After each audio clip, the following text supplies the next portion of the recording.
Welcome to the Explainer. Let's dive right into what looks like a really playful piece of source material, a rhythmic, looping Hindi chant, and decode what's actually going on here. Because, sure, on the surface, it sounds like a cute little rhyme.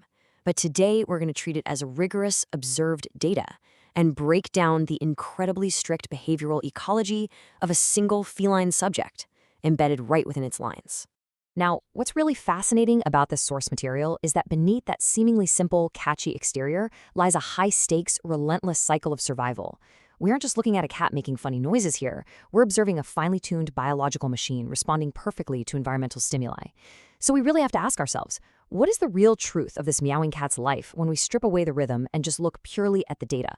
Well, the very first thing we observe is this hypnotic, highly repetitive auditory signature. Meow, meow, meow, meow, meow. If you look closely at the source transcript, this vocalization literally wraps around every single action she takes. It's the baseline frequency of her entire existence, essentially signaling her constant waking awareness to the world around her. To make sense of all this, we're going to break her actions down into 5 distinct ecological phases: the feline call, passive foraging, active hunting, threat evasion, and finally, the cycle of life. All right, let's kick things off with Section 1, the feline call at her primary vocalizations.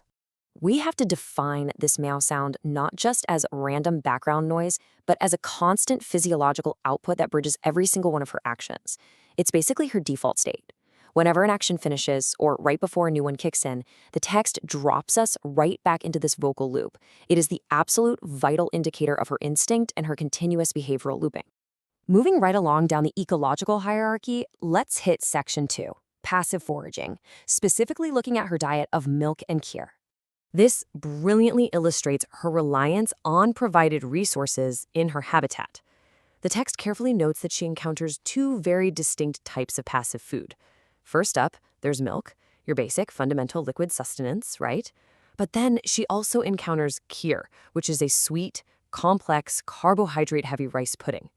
These are essentially free calories presented to her directly within her ecosystem. And here's the kicker. Regardless of whether she finds the basic milk or hits the jackpot with the rich kyr, the text explicitly notes her reaction is exactly the same. She devours it instantly. She licks it up and clears it out without a second thought.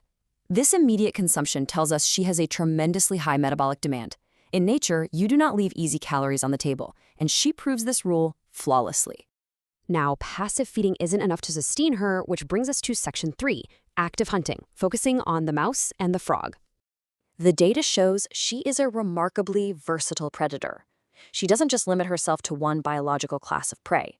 She actively pursues terrestrial rodents, specifically the mouse, but she is equally triggered by amphibious targets, like the frog. It shows her hunting instinct is incredibly broad and opportunistic. Her predatory response is a highly programmed, almost mechanical process outlined perfectly in the source material. Step 1 is visual contact, the absolute instant she sees the mouse or the frog.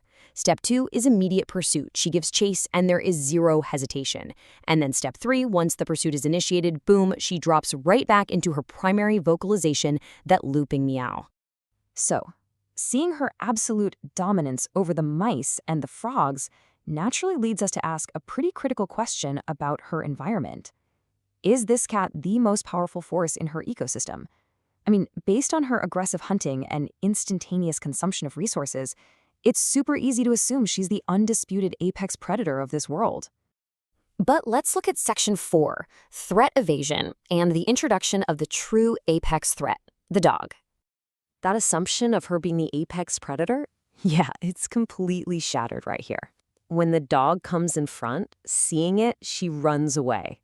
The sudden introduction of the canine threat triggers an immediate, non-negotiable flight response. Her predatory confidence vanishes in a fraction of a second. There's no calculation, no attempt to fight. Just as visual contact with a mouse triggers pursuit, visual contact with a dog triggers instantaneous retreat. What is incredibly elegant about this is how it maps out her exact place in the world. She is what ecologists call a classic mesopredator.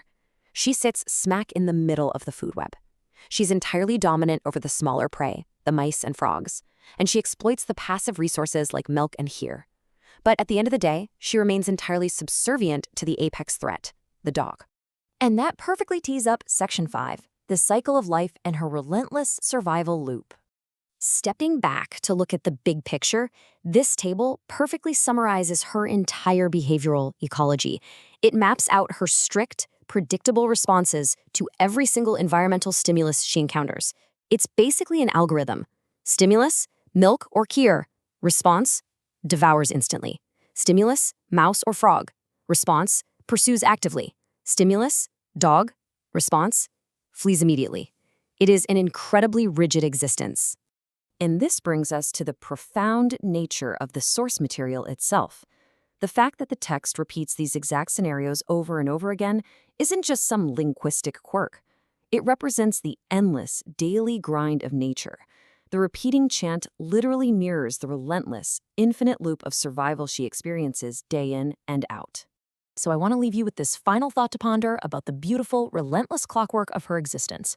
Will she ever break free from this strict stimulus-response loop, or is she simply destined to meow, eat, chase, and flee forever in this perfectly balanced ecosystem? It really makes you rethink the simplicity of a repeating nursery chant, doesn't it? Thank you so much for joining me for this explainer. Keep asking questions and keep analyzing the world around you.